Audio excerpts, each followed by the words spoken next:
Birla file को? देखिए, मैं तो समझ में नहीं आता है कि प्रधानमंत्री जी संवाद के स्तर को कहाँ ले जा रहे हैं। एक प्रधानमंत्री से उम्मीद होती है, अब कर्नाटक में चुनाव हो रहा है, वहां पर भ्रष्टाचार का आरोप लग रहा है, वहां के लिए बेरोजगारी दूर करने का क्या ब्लूप्रिंट है? ये बात होगी ना कि कश्मीर फाइल्स, केरला स्टोरी, फिर अफवाह को क्यों छोड़ दिया? उस फिल्म का भी जिक्र कर लेते।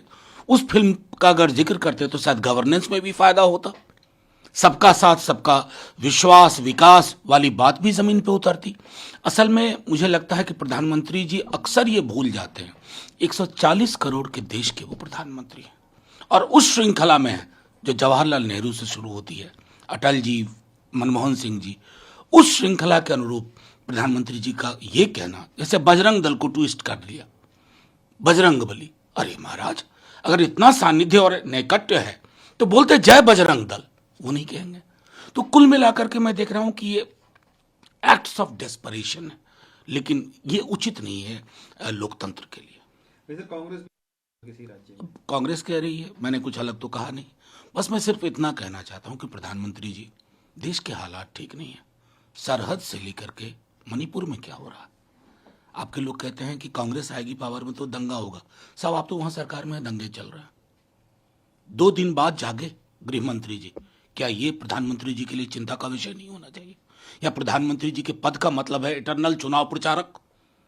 अब यही बचाना है कि म्यूनिसिपैलिटी और ग्राम पंचायत के चुनाव में उतर जाइए और फिर इस प्रकार की जुबान बोली जाए, जिस जुबान का संवेदनशीलता जो लोकतंत्र में आवश्यक है उसे दूर दूर तक वास्ता नहीं है।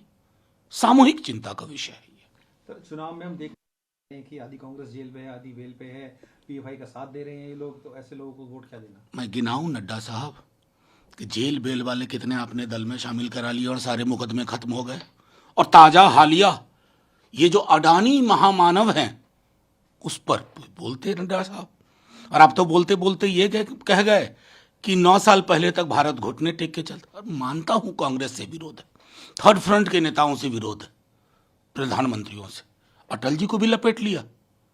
मतलब एक तो सीमा होनी चाहिए ना कि इसके आगे देश, पॉलिटिकल पार्टी आती हैं जाती हैं, कल को आप नहीं होगे, आपका दल नहीं होगा, देश रहेगा।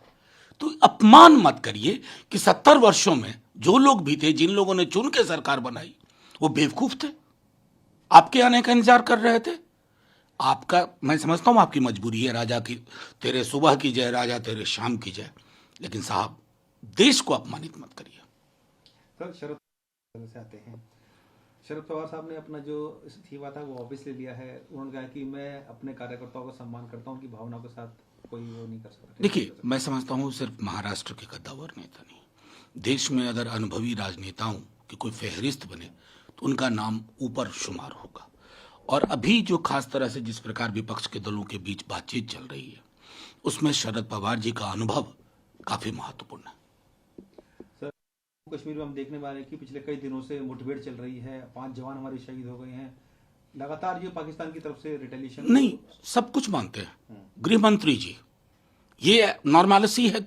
कश्मीर में हमारे जवान शहीद हो रहे हैं, सिविलियंस पे हमला हो रहा है, इस नॉर्मलिटी की बात करते हैं दिल्ली में बैठ करके।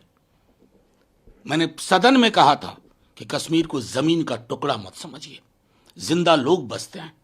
कश्मीर के आधार पर राजनीति आप उत्तर भारत में करना चाहते हैं और कश्मीर के लिए कोई चिंता नहीं।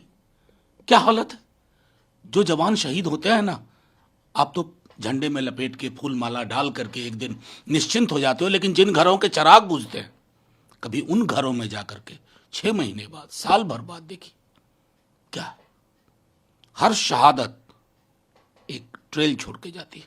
आपने आज तक उस पर कोई काम नहीं किया।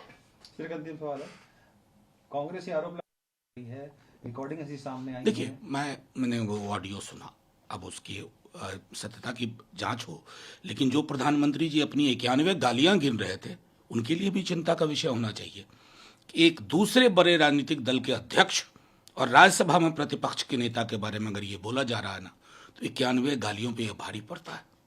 अगर प्रधानमंत्री जी के अंदर संवेदना होगी इस पर जरूर बोलेंगे, ना सिर्फ बोलेंगे, कहेंगे कि ये गलत है और इस तरह के लोगों की मेरे दिल में कोई जगह नहीं है, न दल में न दिल में।